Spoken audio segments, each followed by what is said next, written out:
Hello, and welcome to part 2 of what I call whistle math, which is about playing the whistle in professional settings like an orchestra or a church. In part 1, we covered some of the basic techniques like half-holing and chromatic fingerings, and using whistles in different keys to access more notes and scales. We also talked about modal scales, and I gave you a chart to help match folk tunes to the best choice of whistle and fingered scale. The link to part 1 is in the description below if you need it, and thanks to all of you who watched and encouraged me to continue. In this video, we're going to look at printed sheet music for the whistle. I have several examples of whistle parts to analyze from church and orchestra arrangements, and we'll break these down, and you'll see how music arrangers don't always understand how whistle transposition works, or to write a whistle part that's easy to perform without extra work. This will be a pretty deep dive, and I hope I won't get too far off in the weeds. But we'll talk about the challenges and find the right combination of instrument and transposition to get the job done. So, let's get started. Writing for the whistle in published music arrangements, in church choir works especially, is on the rise, and that's a great thing. More composers and arrangers are discovering the haunting, emotional sound of the whistle, and it's a relatively easy instrument for a flute player or anyone to add to their musical toolkit. Many of the whistle parts I see are written as an optional part to be played by the flutist, and arrangers often write them the same way they would write a flute part, which is where the problems can get started. Whistle parts are not flute or piccolo parts. Many arrangers seem to understand that whistles are diatonic and that they need to stick to simple scales and avoid chromatic notes. Unfortunately, many of them don't understand the folk instrument transpositions we need, or even how to write in the correct octave. So it falls to us, the players, to analyze our parts when we receive them and make edits, in some cases lots of edits, to make them playable. Pro players have to prepare for practice and prepare for rehearsal, of course, but we also have a right to expect that our part will be correctly transposed and written within the reasonable limitations of the instrument. In the professional world, musicians rarely have the luxury of multiple rehearsals. Orchestras often perform a concert with only 1 or 2 rehearsals, and churches are, of course, on a weekly schedule and have to move through a lot of music quickly. So a whistle part that requires time-consuming changes to make it work is a whistle part that will be set aside as a problem child in most cases. So, composers and arrangers, I'm talking directly to you now, thank you for writing for the whistle. We appreciate it. But please take these tips to heart and make your whistle parts as accessible as possible. If you do, you'll gain a reputation for having arrangements that are easy to put together, and your performances will sound better and sell better and get played more often, and everybody wins.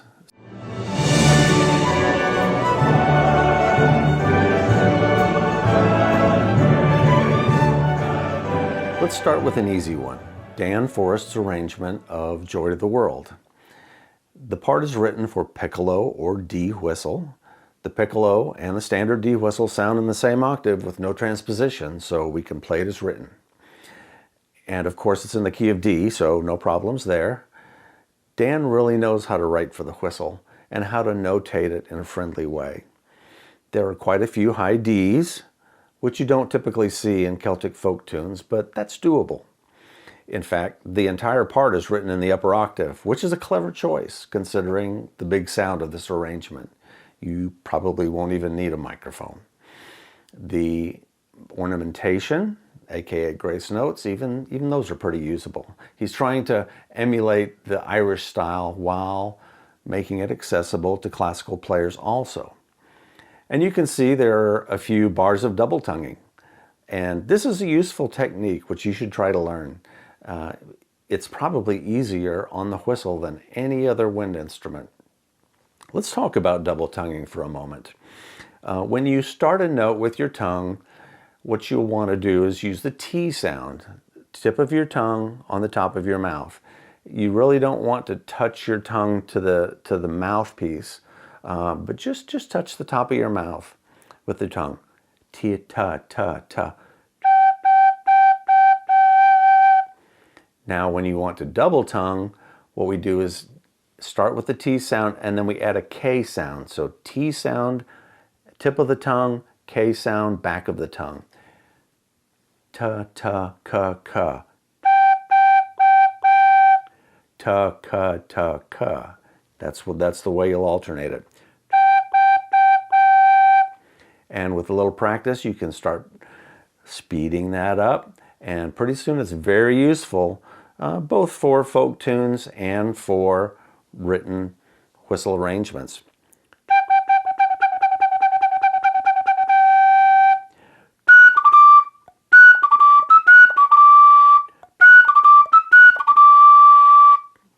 The only wrinkle here in Joy to the World is at bar 91. The music says that we should leave this out unless we have an F whistle. Very helpful instructions, so what should you do? Well, Whistle and F, a Generation brand, only costs about $11, so you might want to give it a try.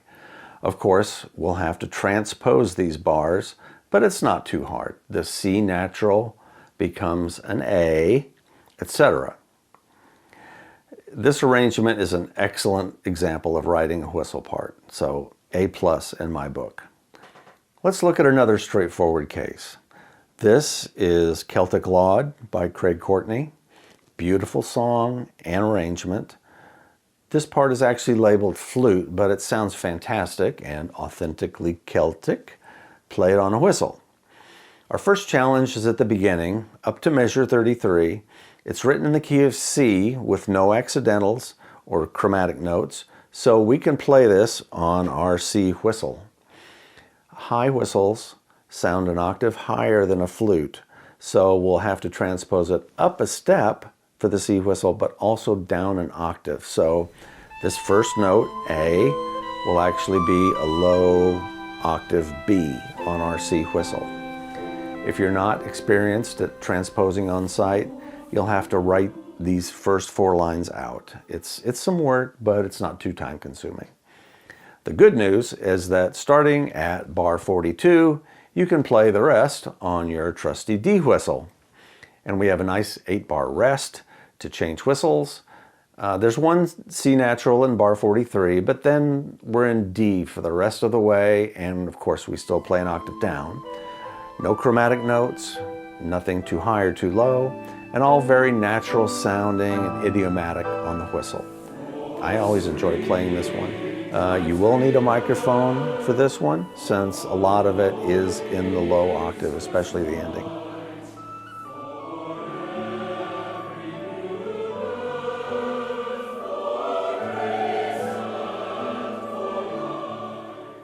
Here's an example of an arrangement that's not even written for the whistle, yet works wonderfully. The part is written for 2 violins, but the music director at the church asked if I could play the second part. I played it as written on a low D whistle. Actually, all the notes on both parts are playable on whistle. This is really good writing, and there's a link below to this arrangement. Finally, let's look at a real challenge.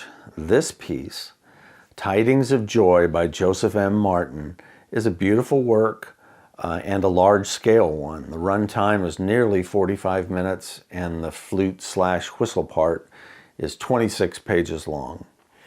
You can hear the full work at the link in the description, but that's the full orchestra arrangement, which is slightly different from what we're looking at here. When I played this, we played the Celtic Consort arrangement, and to be honest, it's a nightmare for the whistle player. It took me hours of transposing, and I had to use at least 5 different whistles, and still we had to hire a flutist to cover the parts that were impossible for the whistle. The orchestrator seems to lose track of the fact that high whistles sound an octave above the flute, and low whistles do not. Most of the whistle passages are simply marked flute or optional penny whistle, which doesn't give enough information about what octave is expected. The first section is a Christmas invitation, which looks at the beginning like it should be played on a low D whistle in the high octave as written, so that you can hit that C natural there in the 5/4 bar. And it keeps going on for a few more bars. In bar 17, there's an F natural, which is doable at that tempo. But then we get these transitions from a high B flat to a high C, which really aren't practical, and so I ended up asking the flute player to just take over at bar 18. The second movement is called a Festival Gathering of Carols, which starts off with a penny whistle solo, and it's great. You can play this on a high D whistle, sounds awesome. The second bar will give you fits as far as the cross fingering is going from an A to a high D to a high C natural, but I survived it, and the rest of it is pretty straightforward. The flute parts are marked for flute, and then honestly the second half of it is so forte that you're welcome to join in an octave down and play with the flute player for the second half. The third movement, Upon the Wind There Comes a Song, is all flute, no whistle there. The fourth movement, From the Prophet Comes a Promise, is a little bit tricky.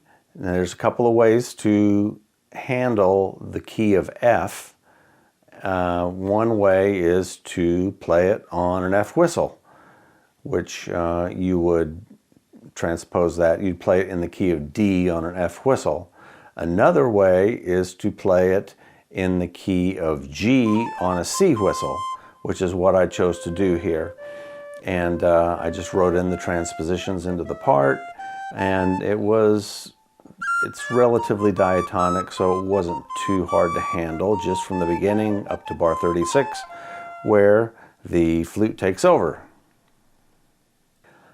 The fifth movement, Song of Joy, you need to play in the key of E flat, but this can be covered on a B flat whistle, and I just wrote in the transposition, so it was a sixth lower to play it in the key of G on a B flat whistle, which gives you the key of E flat, and you're able to play from the beginning all the way to bar 75, where the flute takes over until the end.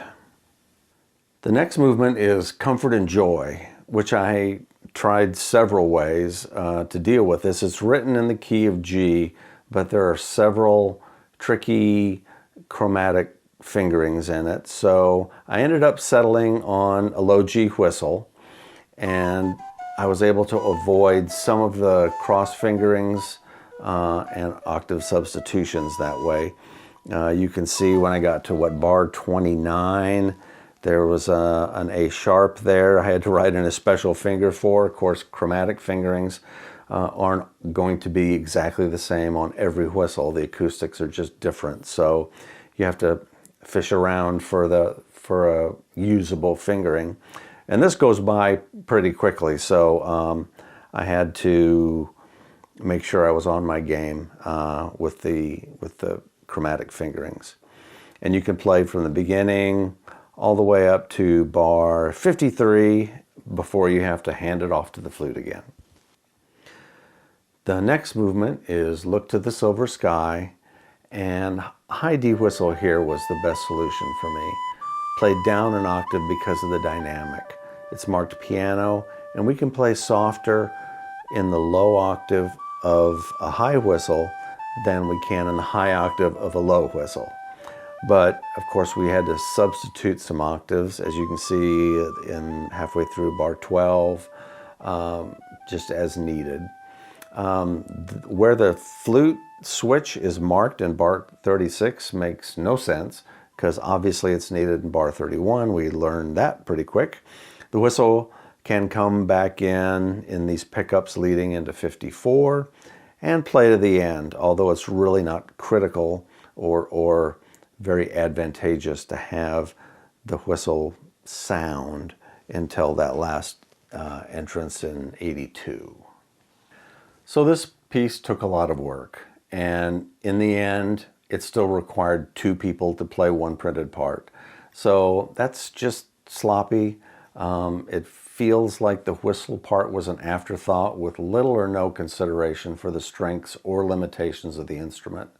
But the performance came off well, and I felt good that I had the tools necessary to rise to the challenge. So to wrap this up, here are the things that we as whistle players are looking for in printed arrangements.